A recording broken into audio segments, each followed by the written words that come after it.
Muy buenas tardes. Bienvenidos nuevamente a Teogonía Universal. El día de hoy vamos a platicar de algo que ya hemos venido discutiendo estos últimos dos programas con respecto a todo lo que envuelve la gracia de la fe, pero una fe que también pasa por momentos complicados en todo el mundo. Para platicarnos de esto, me acompaña como siempre el Padre Jesús María Pesunartea. Padre, un gusto de nuevo. Gracias, buenas tardes a todos. Con nosotros. Y bueno, Padre, dentro de este que es el año consagrado a la fe por Benedicto XVI, enfrenta esta situación de crisis de fe, de cambios en los valores en las últimas generaciones. ¿Qué nos comenta de esto? Bien, pues mucho, ¿no? Muchas cosas podemos decir sobre esto. De un punto de vista, primeramente, en la Iglesia y fuera de la Iglesia. Donde quizás se nota más es fuera de la Iglesia, ¿verdad? En el sentido de que ese clima de increencia, de contraste o de contrastar la fe tradicional de mucha gente que se aleja de la Iglesia, pues se ve en la sociedad, ¿verdad? Mientras que no se ve quizá tanto dentro de la Iglesia, pero el problema creo que es tan grave con los que se han alejado como con los que quedamos en la Iglesia. Porque pues la razón, diríamos, por la que muchos se han alejado es porque la experiencia de fe que ellos han recibido pues no les ha satisfecho, no les ha respondido a los cuestionamientos del tiempo presente, ¿no? Es decir, la fe que recibieron, como hemos dicho en otras ocasiones, se ha quedado como un poco subdesarrollada. No ha seguido las etapas normales del desarrollo de la persona, y entonces así como la persona crece desde el punto de vista intelectual y del punto de vista de la experiencia de la vida, pues muchos no han tenido ese desarrollo en la fe con el cual hayan ido caminando a la vez. Es decir, es como si a ti te crece un pie o una pierna y la otra no te crece. ¿Qué vas a hacer? Pues vas a cojear, ¿no? Y entonces yo creo que es parecido en el aspecto de la fe. Si uno crece en otros aspectos de la vida y no crece en su fe, pues resulta que esa fe ya no le sirve para la vida, ¿no?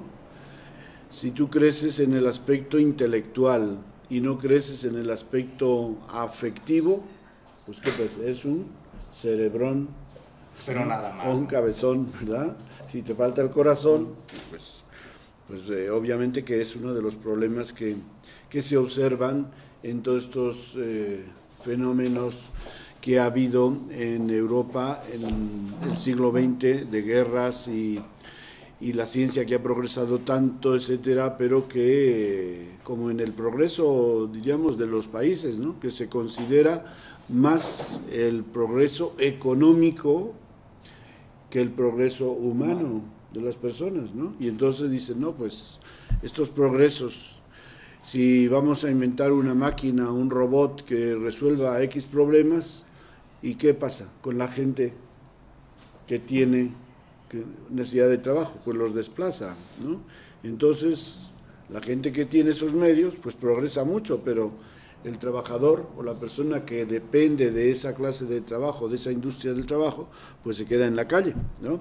Entonces, en ese sentido, podemos ver que la crisis de fe la observamos dentro y fuera de la Iglesia, y que están íntimamente relacionadas, por lo cual hoy la Iglesia tiene la conciencia de que es necesario evangelizar a los de adentro antes de ir a evangelizar a los de afuera.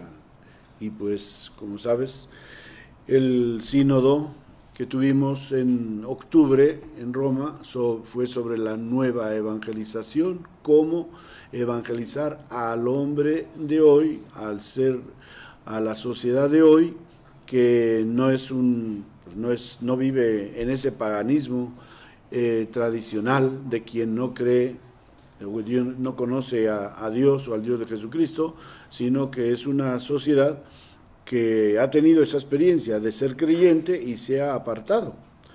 Y entonces, ¿cómo enfocamos o cómo le presentamos el mensaje del Evangelio para que siga teniendo sentido para él, ¿no? Entonces, si quieres, podríamos ver algunos puntos que afectan a los que estamos dentro de la iglesia, que a la vez los podemos elaborar un poquito más.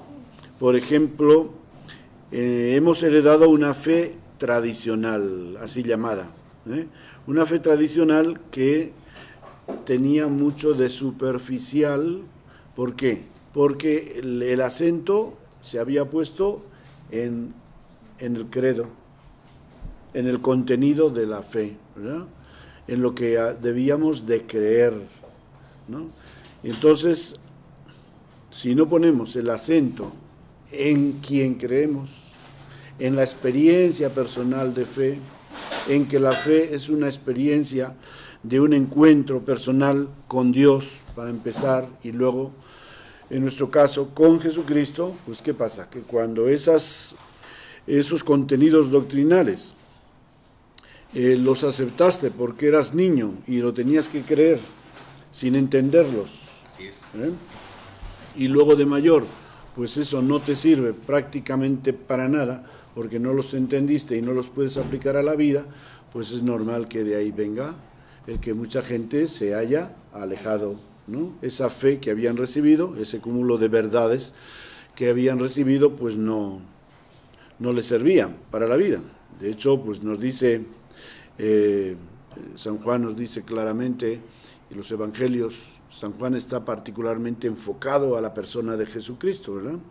Los otros evangelios están más referidos a la doctrina, a lo que enseñaba Jesús, ¿verdad? Y mientras que el evangelio de San Juan está más referido a la persona misma, de tal manera que inclusive los discursos de Jesús en el evangelio de San Juan están centrados en su persona, mientras que en los otros evangelios, que los llamamos sinópticos, esos están centrados en el reino de los cielos, ¿no? Y Jesús, las parábolas, que las tenemos, pues todas las parábolas que conocemos están en los 3 evangelios sinópticos de Mateo, Lucas y Marcos, pues normalmente comienzan de esa manera: el reino de los cielos se parece a. Entonces, a través de esas parábolas Jesús nos explica esa figura del reino de los cielos, en la cual se contiene pues toda la riqueza de la vida del Espíritu, de la vida que Dios quiere compartir con nosotros a través de Jesucristo, a través de la historia de la salvación, ¿no? Aquí surge una reflexión que desafortunadamente sucede en las sociedades católicas, por lo menos en las últimas generaciones. El aceptar o profesar una fe es una condición de estatus y es una condición casi festiva, donde lo importante es hacer una fiesta de una boda, hacer toda una gala de un bautismo, etcétera. ¿Cómo va a enfrentar esta nueva forma de evangelizar esta idea? La iglesia, la fe, no es una cuestión de estatus, es una cuestión humana. Sí. Pero se ha degenerado en esto, ¿no? Sí, bueno, pues digamos que es un fenómeno que observamos, porque la fe en la iglesia, además de ese término, ese adjetivo que le damos de superficial y de doctrinal, tiene también este otro adjetivo de individual. No hemos subrayado o no hemos dado la suficiente importancia al aspecto comunitario de la fe. El creer, el ser cristiano, se ha visto como una cosa individual, o pues así lo ha asumido mucha gente, como algo individual o de familia, de tal manera que los sacramentos pues los vemos como se trataba hasta hace pocos años, todo el mundo quería tener y se administraban de una forma individual. Entonces, de ahí que pues también había, ¿no?, categorías en la administración de los sacramentos, de tal manera que según los trimmings o los adornos o las cosas que quisieras tener para tu sacramento de bautismo, de boda, de Eucaristía, etcétera, pues era cuestión de pagar más o menos, ¿verdad? Entonces, bueno, todo esto pues hacía que se convirtiera en una especie de show, o que la fiesta pues fuera una fiesta entre social y religiosa, ¿no? Entonces, ¿cómo estamos enfrentando eso? Lo estamos enfrentando primeramente a través de la catequesis presacramental, de tal manera que para los sacramentos principales, como son el bautismo, la confirmación, la primera comunión, el matrimonio, pues se exige que, según sea el caso, las personas que lo van a recibir o sus papás y padrinos asistan a unas catequesis, en unos sitios más, en otros menos. Y después también para ciertos sacramentos, como son el bautismo, la confirmación y la Eucaristía, pues ya no se administran normalmente. En las parroquias ya no los administramos individualmente, sino en grupo, ¿verdad?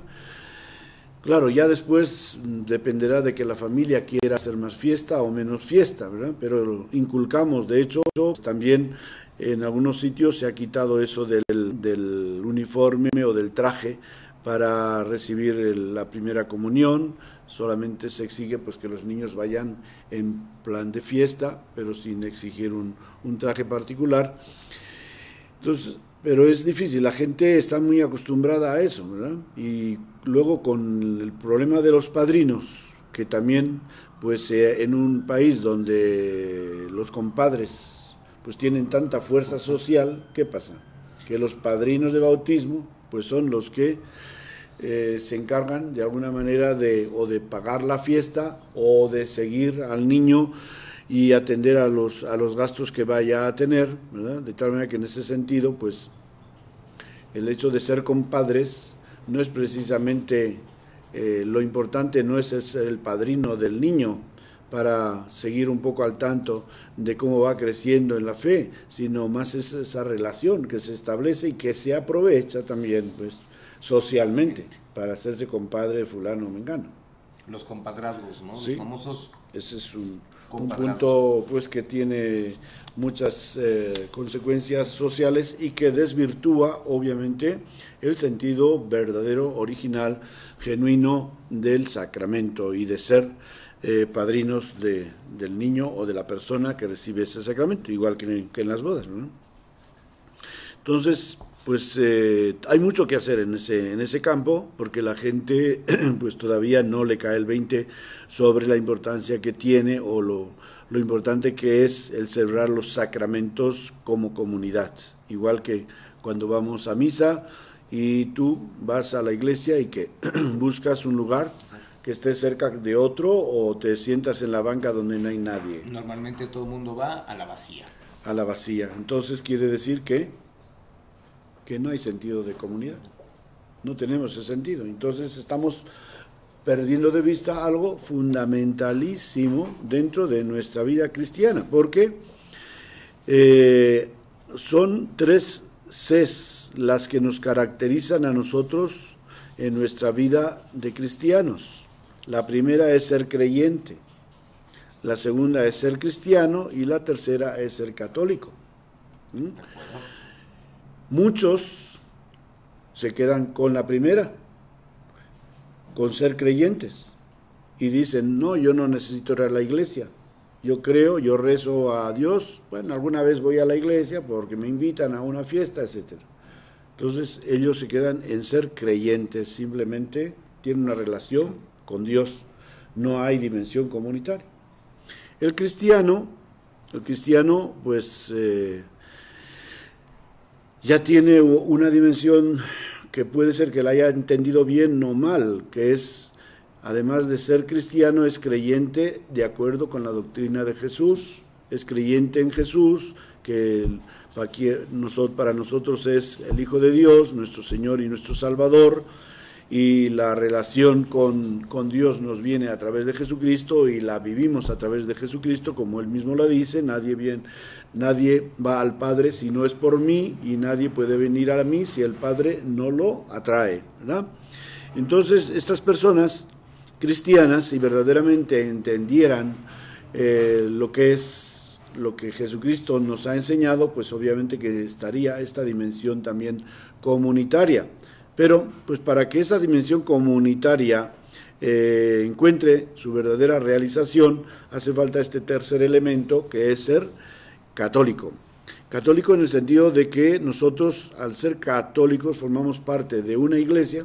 Podríamos hablar también de ser protestante, de ser anglicano, de ser miembro de la iglesia, en lugar de la iglesia católica romana, porque dentro de lo católico, pues también nos hemos apropiado o nos han apropiado ese adjetivo de católico, distinguiéndonos de la iglesia protestante y en general, que es muy amplia,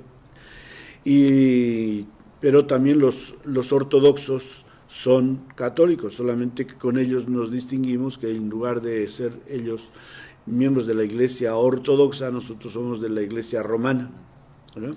Bueno, pero en realidad, cuando uno es miembro de la iglesia cristiana católica, o cristiana protestante, o cristiana anglicana, o cristiana ortodoxa, pues ya está incluyendo este aspecto de lo católico, que quiere decir abierto a todos, universal, ¿no? Y que por tanto esa fe y esa experiencia religiosa se realiza a través de una comunidad, ¿no?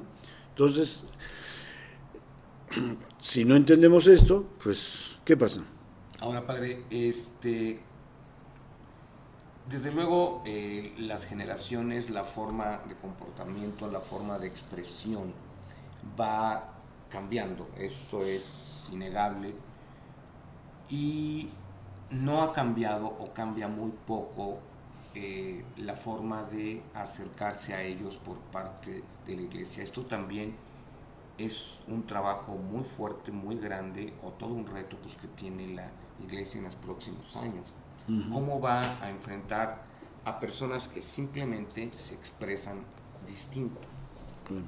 Bueno, es ese aspecto de los cambios generacionales y los cambios en la sociedad que se han dado, ¿verdad? Que, pues, como dices, sí, han cambiado la cultura ciudadana en nuestros países, de tal manera que, pues, decimos que el mundo es una aldea global, ¿no?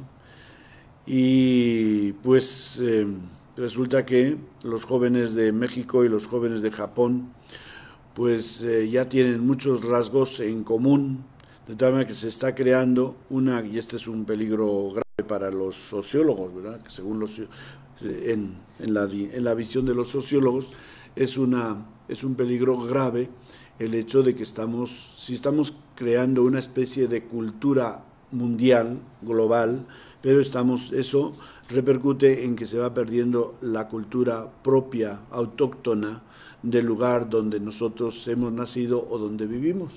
Perdemos la identidad. Perdemos la identidad cultural. Y bueno, pues todo esto pues ha podido mucho. Toda esta propaganda a través de los medios de comunicación, que no vamos a decir que los medios de comunicación sean en sí malos, porque sería una barbaridad, o sea, es como todo, tiene su lado positivo y negativo, ¿no? Como las relaciones humanas también, pero pues han influido, en ese sentido han influido muchísimo en crear esta cultura global, los medios de comunicación, y como los jóvenes pues están pendientes de los medios de comunicación constantemente, hay jóvenes que cuando no están ocupados en el trabajo pues se pasan delante del internet o de otro medio de comunicación, y todo eso pues los va cambiando su mentalidad, ¿no? Y les va llenando el tiempo y ya no hay tiempo para asistir como antes. Los jóvenes, es que antes había en los años hacia la mitad del siglo XX, los jóvenes no tenían en qué ocuparse. El tiempo libre, ¿qué iban a hacer? Y pues podía haber una película que la vieran según donde fuera, si es en el campo, en el ambiente rural, una película a la semana. Y en la ciudad, pues lo normal también era ir al cine el fin de semana, no todos los días. Entonces muchos de estos jóvenes necesitaban ambientes para ocupar su tiempo. Y de ahí que se formaran los clubs en las parroquias, que si el club de San Antonio, que si el club de San Estanislao o de cualquier otro santo, de San Pascual Bailón, muchos, no por lo de bailar, ¿no? Pero sí porque es el patrón de la Eucaristía. Sí, lo sé. Bueno, entonces, todos estos clubs de jóvenes, pues ofrecían no solamente formación religiosa, sino que también ofrecían oportunidad de deportes, etcétera. Entonces, era una manera de atraer a los jóvenes a la iglesia, ¿no? Y todo eso pues ha ido desapareciendo. ¿Por qué? Porque ya la sociedad, como es su responsabilidad, ha ido promoviendo muchos medios para dar este ambiente o dar estas oportunidades a los jóvenes de desarrollar sus capacidades lúdicas, ¿verdad? Y ocupar los tiempos de ocio de una manera positiva y constructiva. Entonces la iglesia pues ha quedado un poco relegada ya. Todos estos jóvenes ya no necesitan de la iglesia y ya la iglesia no tiene ese medio de captación de los jóvenes, a no ser en algunos ambientes como colegios católicos que todavía o medios aprovechan. muy alejados. Padre, pero ¿cómo va a enfrentar este reto de incluirse en el siglo XXI? Por ejemplo, en medios como es Internet, etcétera, para que los jóvenes actuales se sientan atraídos, lo primero que se va a requerir es de calidad. ¿Cómo va a enfrentar la actual iglesia y decir, ok, voy a participar en Internet, pero debo tener una calidad que les llame la atención, que los atraiga con el mensaje, no adoctrinar simplemente, sino hacerlo ya de una manera mucho más humana, mucho más comunicativa? Sí, bueno, pues yo creo que es un asunto muy, muy complejo ese, ¿verdad? Porque para que una persona busque estas cosas, hace falta que tenga una inquietud, que el joven tenga esa inquietud religiosa. Para que tenga esa inquietud religiosa, ¿qué hace falta?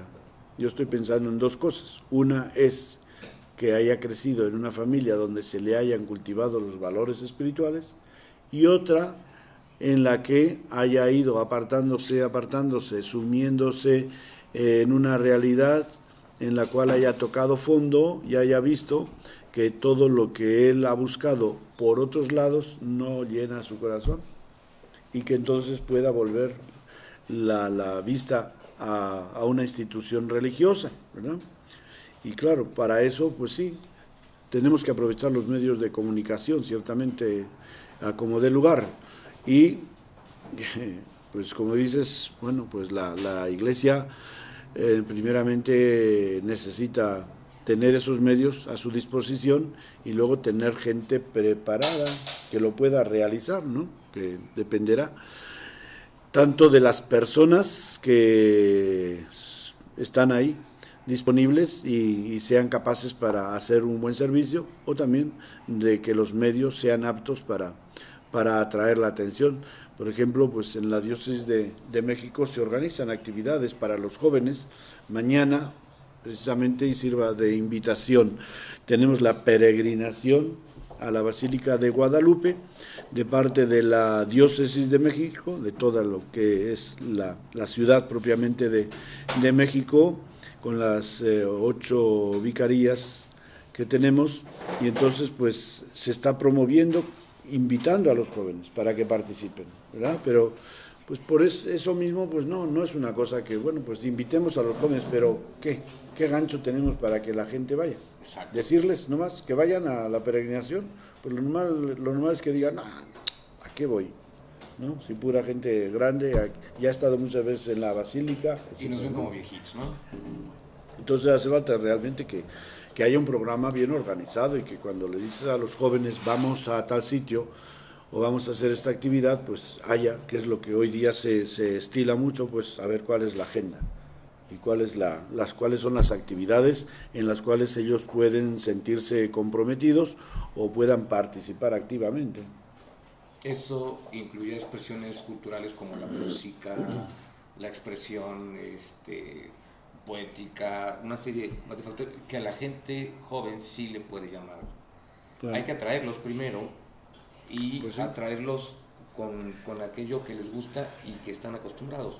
Sí, bueno, ya no vamos ahora a discutir de la pastoral de la juventud, ¿verdad? Pero ciertamente que sí es un reto que no basta con decir vamos, sino que tiene que ser algo que a ellos les llegue, ¿no? Que esté pues dentro de su mundo y que presenten, pues sabes cómo las celebraciones con el Papa de la juventud, pues sí, hay muchos miles de jóvenes que participan y creo que el factor principal es que son solamente para jóvenes, no son para todo el mundo, sino para jóvenes. De tal manera que ellos van a sentir y van a darse cuenta de que el Papa les habla a ellos y que tampoco no es una persona cualquiera, es el Papa. En persona el que se va a dirigir a ellos, obviamente que hay muchas otras actividades, pero el Papa tiene su parte y es como la atracción principal, ¿verdad? Entonces, en ese sentido, pues sí, no basta con la invitación. Se necesita desarrollar una logística pues adaptada, no complicada, pero sí adaptada a ellos. O sea, los conceptos y la ideología rígida de la Iglesia está en plena transformación. Pues no. No, todavía no. No, para nada, está en plena transformación. No, estamos muy lejos de que esté en plena, en poquito transformación. No, porque es que, para empezar, el apostolado o la pastoral de los jóvenes es una de las más difíciles. La pastoral con los niños, la pastoral con los adultos, con los ancianos, pues es relativamente fácil. Pero el de los jóvenes no, porque como ya primeramente se han alejado de la iglesia, la mayoría, o vienen esporádicamente a la iglesia y vienen por alguna razón personal, entonces ¿cómo los atraes, ¿no? Ese es el principal problema, porque hacer una pastoral para los cercanos, para los que vienen a la iglesia, como son los niños o los mayores, pues puede ser relativamente fácil porque los tienes, ¿no? Y te escuchan. Pero lo que tú organizas para los jóvenes, ¿cómo se lo comunicas? Primeramente, ¿no? Entonces, ¿cómo llegas a ellos? Y obviamente que pues tienes que echar mano o de las familias, si todavía sus familias son religiosas, o a través de los medios de comunicación. Yo creo que sí, que los medios de comunicación como pues son importantes. ¿Cuántos jóvenes nos vayan a escuchar? Pues que se consideren invitados cordialmente y allá verán, ¿eh? ¿Hasta dónde llegan? Perfecto. Diana, siéntete invitada. Aludida. Padre, otro factor dentro de la Iglesia que ha incidido en este momento o estas épocas de crisis dentro de la fe es la actitud en ocasiones autoritaria. Uh-huh. En la actitud que no permite a toda su ley y incluyendo dentro de la propia Iglesia una expresión y creatividad más grande. Uh-huh. Esto sí incide en este momento en la fe.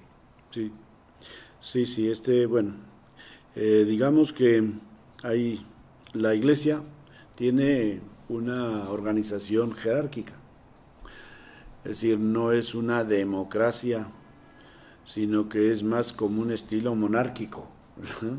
Como un ejército, ¿no? Sí, entonces jerárquico, monárquico. Pues ya ves que de hecho pues el Papa ha tenido durante mucho tiempo, ha sido como un emperador en el plano religioso, pero que ha tenido mucha influencia también en los poderes políticos de los gobiernos de las naciones, ¿verdad?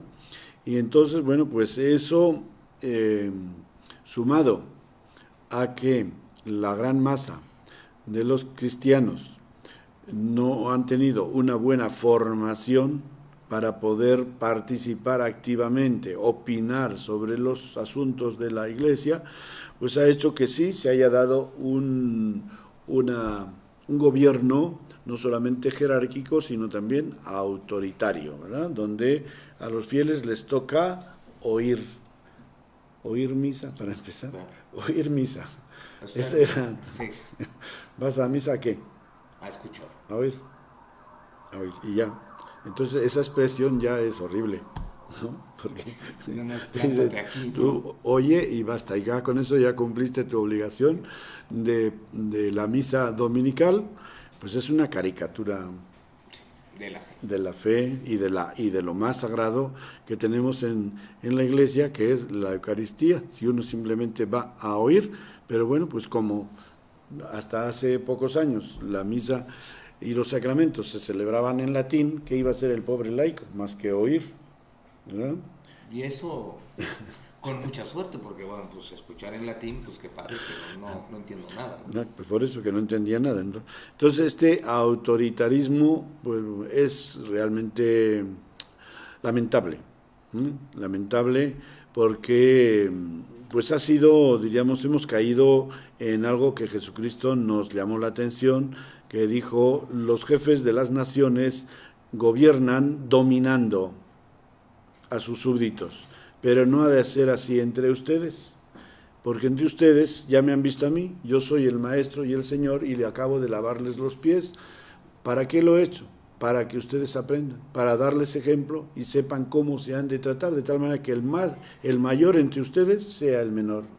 Y entonces, bueno, pues es muy bonito ver que el Papa se firme el siervo de los siervos de Dios, pero es que no se trata de una firma, sino de una realidad, que responda a una realidad, porque cuando uno se da un título y luego no corresponde, pues se hace una burla del nombre, ¿no? Igual que los servidores públicos. Si vemos que los servidores públicos no sirven al público, entonces pues no pega ese nombre. Entonces, en ese sentido, pues la Iglesia sí ha dado algunos pasos, ¿verdad? Ha dado algunos pasos. Recuerdo que hace poco leía yo algo que se había dado en el Concilio Vaticano II, hace ya 50 años.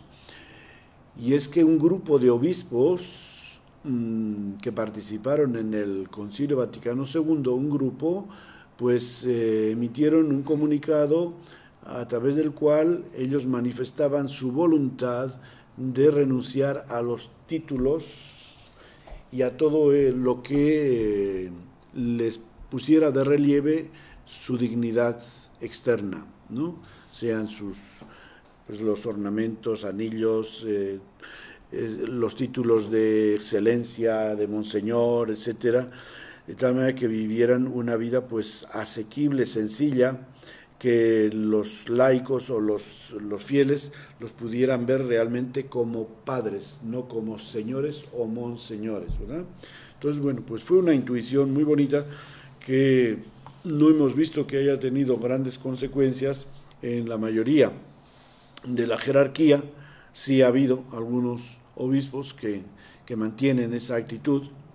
Ha habido en América Latina particularmente, y quizá en otros continentes, yo no sé, pero en América Latina ha habido un grupo de obispos que sí han seguido un poco esa línea, particularmente los obispos que estaban en favor de la teología de la liberación, pero pues no es una cosa que se vea, que sí se sienta, que parezca que va a dar un cambio en ese sentido, de que nuestros jerarcas, incluyendo a nosotros los párrocos, pues seamos realmente, y la gente nos vea como padres espirituales o como hermanos encargados de servirlos, ¿no? Y no gente a la cual nos presten honores y privilegios, sino nuestro privilegio sea el servirlos.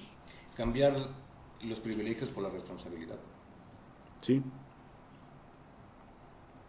Cuando esos privilegios, bueno, yo acabo de decir esta mañana en mi programa de radio, que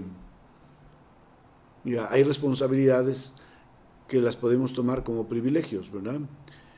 Por ejemplo, para mí el predicar es una responsabilidad como sacerdote, pero yo digo, no me gusta hablar de responsabilidad, prefiero hablar de un privilegio.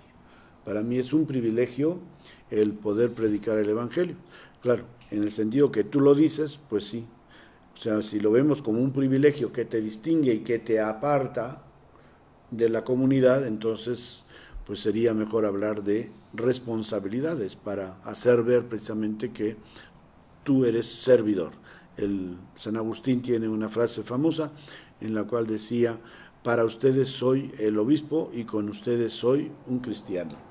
Entonces el obispo no deja de ser cristiano, no deja de ser sacerdote y pues es obispo, pero eso no es para que les tengamos. Yo creo que en ese punto no es tanto la culpa para decir, bueno, no se puede culpar a nadie, ¿no? Porque todos somos miembros de un sistema en el cual hemos participado todos, los clérigos y los laicos. De tal manera que, pues por ejemplo, tú te das cuenta que en México pues existe esa cosa, esa casi idolatría hacia la autoridad, tanto la autoridad civil como la autoridad eclesiástica, ¿no? Entonces, dentro de la cultura de ciertos pueblos, pues se propicia eso, ¿no?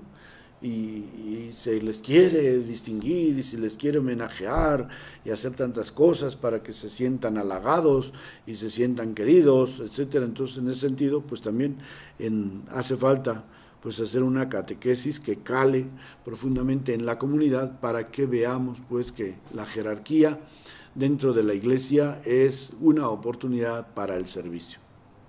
O sea, que vaya perdiendo esa desafortunada imagen totémica que tiene en sociedades como la nuestra. Claro.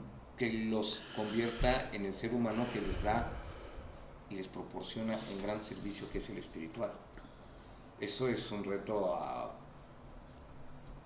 bastante grave, bastante grande. Muy grave, muy grande, sí. Entonces, hacemos un pequeño corte, regresamos en unos segundos. Bueno. Gracias. Planeta 2013 Televisión. Transforma tu mente. Una estación de televisión por internet dedicada al desarrollo de una nueva conciencia planetaria. Planeta 2013 Televisión es parte de Planeta 2013 Networks. Transforma tu mente.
Planeta 2013 Televisión. Transforma tu mente.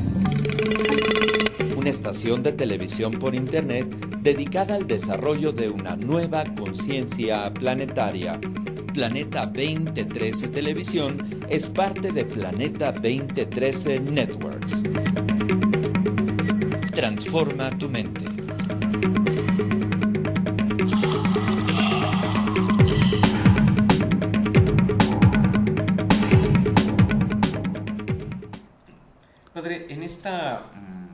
actitud de autoritarismo de tú ven, escucha y calla. También está implicado el hecho de la inconsciencia, porque así yo no me puedo, o como yo no entiendo, como yo no tengo voz ni voto, pues entonces no tengo responsabilidad hacia mi comunidad, hacia mi familia y demás, ¿no? Esto es grave, ¿no? Sí. Y tiene que cambiar. Sí, bueno, lo que pasa que como se trabajaba con familias que eran cristianas, pues tampoco se insistía tanto en ese aspecto de que hubiera que evangelizar o catequizar a los de casa. Para eso se instituían los catequistas en la parroquia, de tal manera que a los papás, pues lo que les tocaba era enseñarles los rudimentos de la fe, es decir, las oraciones, etcétera, un poquito más, llevarlos a la iglesia, llevarlos a la catequesis y basta, y no hacía falta algo más sofisticado dentro de su... De tal manera que, como se dice, pues los laicos no solamente han caído o se les permitió caer en una ignorancia bastante profunda, sino también en una ignorancia, como me preguntabas tú, complaciente, ¿verdad? De tal manera que tú crees y ya, y no cuestiones y no andes preguntando, etcétera, ¿no? Entonces, obviamente que eso, pues, esa ignorancia complaciente era una ignorancia lamentable, ¿no?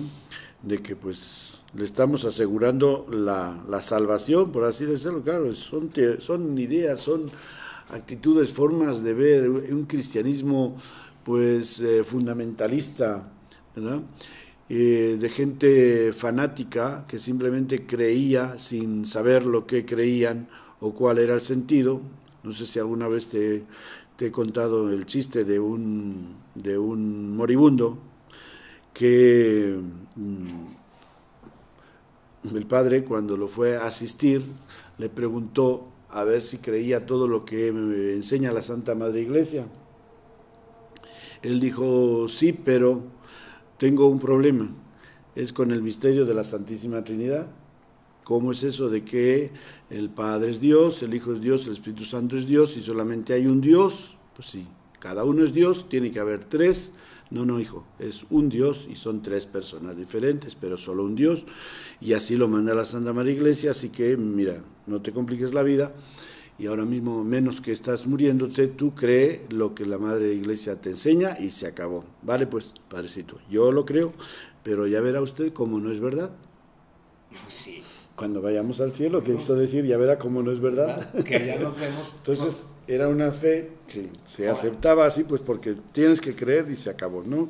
Y entonces, obviamente que eso, pues no daba pie a que la gente quisiera crecer en el conocimiento de los contenidos de la fe, cosa que hoy, pues la Iglesia lo dice expresamente y el Papa lo ha dicho, lo dice repetidas veces en la carta sobre el año de la fe, ¿no? Que tenemos que conocer los contenidos y él nos sugiere precisamente leer los documentos del Concilio Vaticano II. Ahora, la fe también es una forma de convivencia, es algo que nos acerca y nos permite convivir. Yo no puedo convivir pues con alguien si ni siquiera entiendo mi fe. Claro, pues que es que la fe es como una cultura. Eso. Bueno, una forma de cultura que, bueno, ha influido, pues sabemos que ha influido inclusive en la cultura de los pueblos, ¿no? De tal manera que pueblos cristianos, pueblos católicos o pueblos que han tenido otra experiencia religiosa, pues vemos cómo influye esa fe, influye en sus valores culturales, ¿no? Entonces, obviamente que sí es importante el cultivar estos valores, pero de tal manera que cada uno en su momento pues tenga que hacer la opción por eso. Y para eso, así como a los niños se les da educación social, ¿no? Y se les enseñan los valores patrios, etcétera, y se les habla de los héroes de la patria, etcétera. Pues igual, de esa manera crece el espíritu nacionalista de un pueblo, del amor a la patria, y pues de la misma manera en la Iglesia pues tiene que haber esa conciencia de que nuestra cultura cristiana pues tiene una serie de valores que los tenemos que entender, que los tenemos que asumir y que luego vamos a vivir de acuerdo con esos valores, pero con una mentalidad abierta, ¿no? Sabiendo que nuestros valores no son los únicos buenos, sino que como ya lo vimos anteriormente, pues toda religión o toda experiencia religiosa, se llame catolicismo, se llame hinduismo, islamismo, etcétera, pues tiene una serie de valores que son, pues que responden a las inquietudes espirituales de sus miembros. Tan responden que son la cuna de la cultura humana, ¿no? Que ha llegado hasta lo que somos, ¿no? Pues sí, sobre todo Europa. Sobre todo Europa, ¿no? En el caso del cristianismo. Padre, pero que es el año de la fe, ¿qué nos dice la Iglesia? ¿Cómo vivirlo? ¿Cómo entenderlo? ¿Qué hay para vivir esta fiesta de la fe en un año? O sea, ¿qué nos sugiere? Bueno, ¿Cómo pues entenderlo? Ese ya nos ha dicho el Papa en la carta que nos ha escrito para este año. Podríamos decir que hay dos puntos fundamentales para vivir este año. El primero, conocer más los contenidos de nuestra fe. O sea que con eso, diríamos, damos al traste con eso de la ignorancia complaciente, de que tú seas bueno y ya, cumple los mandamientos y se acabó, irás al cielo. No, tenemos que conocer los contenidos de nuestra fe en todo el ambiente o toda la amplitud que tiene, que es muchísima, muchas áreas, como aparece en el Catecismo de la Iglesia, sea el aspecto espiritual, el aspecto dogmático, el aspecto catequético, pastoral, el aspecto de la vivencia de la fe, el aspecto de la celebración de la fe. Si recuerdas que mencionamos hace unos días, pues de cómo nuestra fe, pues la vivimos, la celebramos, la rezamos, la profesamos, y pues la peregrinación de mañana tiene como sentido el profesarla, esa fe, dar testimonio públicamente de nuestra fe, de que los católicos, en este caso, no estamos asustados ni arrugados y que queremos decir que estamos orgullosos de ser cristianos católicos y del valor y del sentido que tiene la Virgen María en la Iglesia, todavía a pesar de que los ataques que reciba de otros grupos religiosos, pero claro, todo eso quiere decir que luego nos vean como gente madura, no como gente mocha, ¿no? Y gente que nomás pues ahí van a ser cristianos para ir al cielo. No, somos cristianos para vivir aquí, en este mundo. Convencidos de lo que está... Pero para vivir de una manera diferente, ¿no? Vivirlo de una manera que pongamos de relieve y encarnemos los valores de Jesucristo.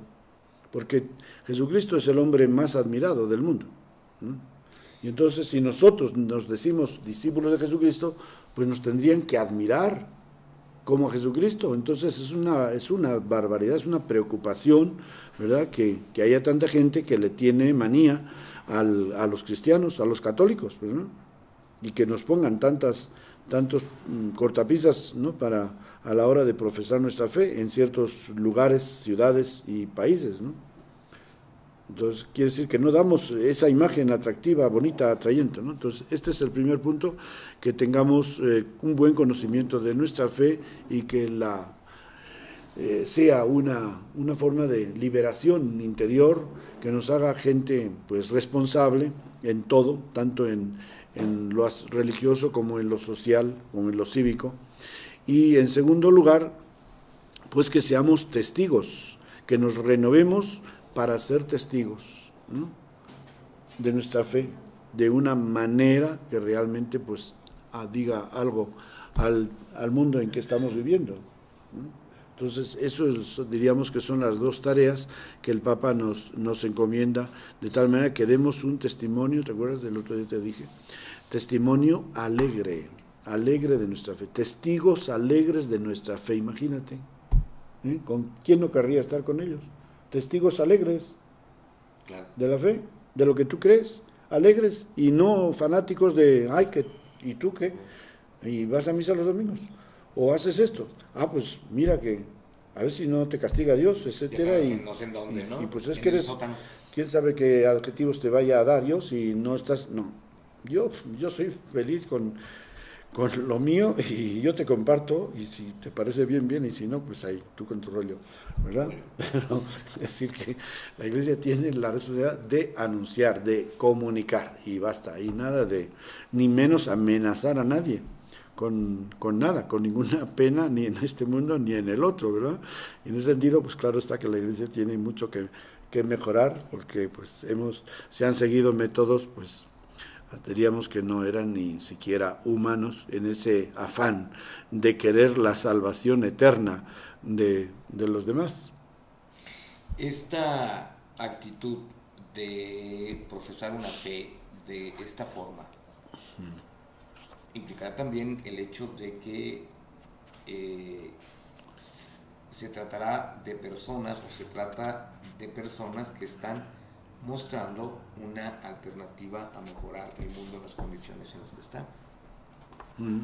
Esto es cierto, sí, ¿no? Bueno, pues de hecho, la Iglesia tiene una doctrina social muy importante, desde León XIII, que publicó la primera encíclica social Rerum Novarum, hasta después a Pablo VI, Juan Pablo II, que también ha habido una tradición, León XIII, Juan XXIII, Juan Pablo II, han sido los principales papas que han hablado en encíclicas sobre la cuestión social, y tiene una doctrina muy, muy, muy rica la Iglesia. El compendio de la doctrina social de la Iglesia la tenemos en un libro que publicado aquí en México, riquísimo, con una doctrina estupenda sobre todos los aspectos que miran a la vida social del ciudadano y del cristiano.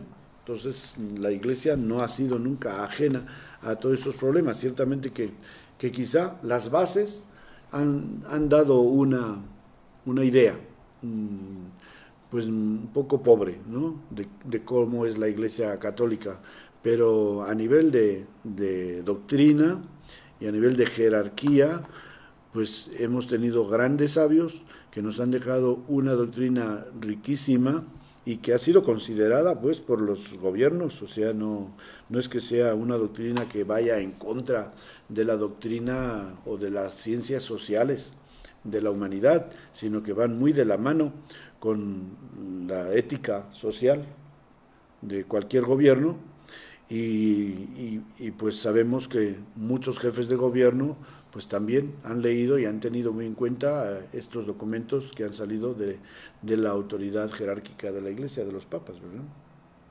Entonces, ciertamente que eso es algo muy importante, y ha habido una gran influencia también desde hace años, pues también se hablaba en las misiones, las predicaciones que se daban, que eran típicas, se llamaban misiones en las ciudades, pues había también conferencias especiales para el mundo de los empresarios, para el mundo laboral, etcétera, para hacerles conscientes pues de toda esta temática y de las obligaciones que tenían unos y otros, obligaciones y privilegios o derechos, ¿no? O sea, el concepto en resumen es, vamos a vivir la fe para gozar de este mundo, no necesariamente únicamente con el objeto de que lleguemos a la salvación en el otro, sino de una vez vamos a entender todo el valor que es vivir la fe. Así es. Es decir que, podríamos decir sí, que, o sea, si el objetivo de la fe fundamental es la salvación del ser humano, esa salvación se encuentra ya aquí en este mundo. Es decir, que el objeto principal de la fe, porque la fe en el otro mundo no existe. ¿Para qué? San Pablo dice en la carta a los Corintios, dice como lo que permanece es el amor. De las tres virtudes, fe, esperanza y caridad, la que permanece es el amor, porque en el cielo no necesitamos ni fe ni esperanza, porque fe no, porque ya Estamos viendo todo lo que creíamos y hemos conseguido lo que esperábamos, ¿no? Por eso en ese sentido dice, fíjate, la carta te quería leer este versículo de la carta a los Hebreos en el capítulo 11, donde dice: la fe es garantía de lo que se espera, la prueba de las realidades que no se ven, garantía de lo que se espera, ¿eh? ¿Por qué? Porque no todo está reducido a este mundo. O sea, nuestra salvación comienza aquí.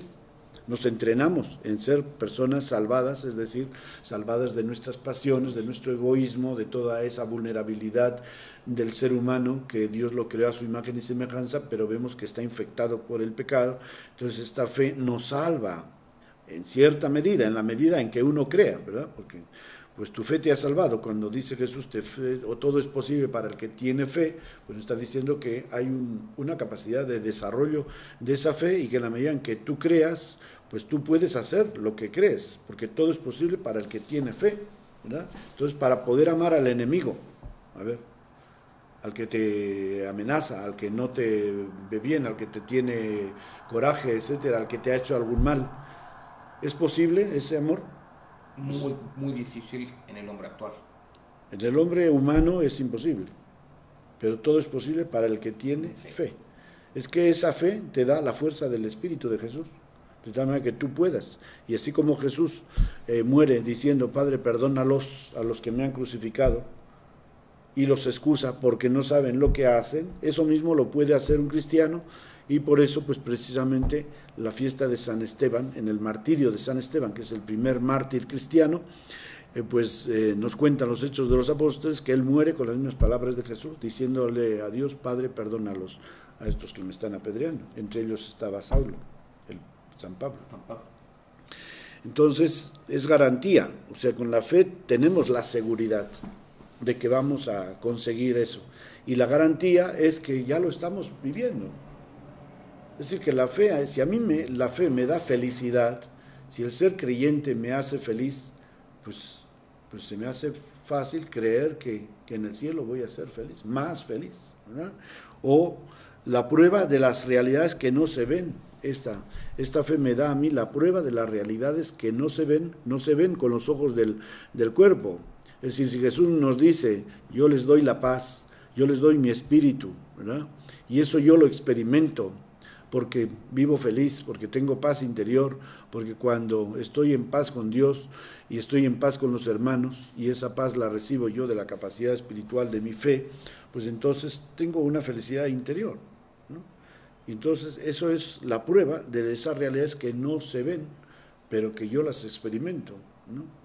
Y así la capacidad de amar, ¿no? Si a mí la fe en Jesucristo me da una capacidad de dar mi vida a los demás, de perdonar al que me ha ofendido, de pensar más en los demás que en mí, es la prueba de una realidad que no se ve con los ojos del cuerpo, pero que es real, y que es real en el mundo y en la iglesia, porque sabemos que ha habido y hay muchísimos cristianos de distintas denominaciones que viven su vida entregada a los demás sin pensar en la recompensa que van a recibir, porque ese servicio, como dicen muchos, yo recibo más dando que recibiendo. Cuando hago un servicio a una persona necesitada, o con un grupo de gente, ¿no?, minusválida, etcétera, y la gente sale confortada. Entonces tú estás recibiendo más de lo que... Y eso es una realidad que no se ve con los ojos de la carne, pero tú la sientes y la experimentas, ¿no? Igual tú como doctor, cuando haces un servicio y libras a un enfermo de morirse, pues obviamente que eso te produce un placer. Claro. Aunque lo hagas simplemente por razones humanas. Ahora, padre, vivimos en una época de inmediatez. Las personas ya estamos acostumbrados a que todo sea inmediato y lo veamos casi de inmediato. La razón y la fe en conjunto le darán al hombre actual la pauta de cómo vivir esta fe, pero también cómo irla entendiendo y cómo irla disfrutando, sin pensar si se va a salvar su alma. Simplemente en este momento razónalo, piénsalo, y sí puedes ser feliz en este instante. Bueno, pues ese es el gran problema que desarrolla el Papa Juan Pablo II en su encíclica sobre la fe y la razón, pero pues ciertamente que la fe ayuda a la razón, y la razón ayuda a la fe. Así como la cultura y la fe están relacionadas, ¿verdad? De tal manera que la fe encuentra en la cultura un medio de expresión y la cultura encuentra en la fe un medio de purificación y de enriquecimiento. Y también un motor. Y un motor, ¿sí? Una fuerza que le motiva, ¿no? Entonces también la razón la fe es para la razón una fuerza para comprender pues estas cosas que no podemos comprender del todo con nuestra capacidad humana, ¿verdad? Pero la razón nos dice también que la fe no es simplemente eso de creer porque sí y basta, ¿no?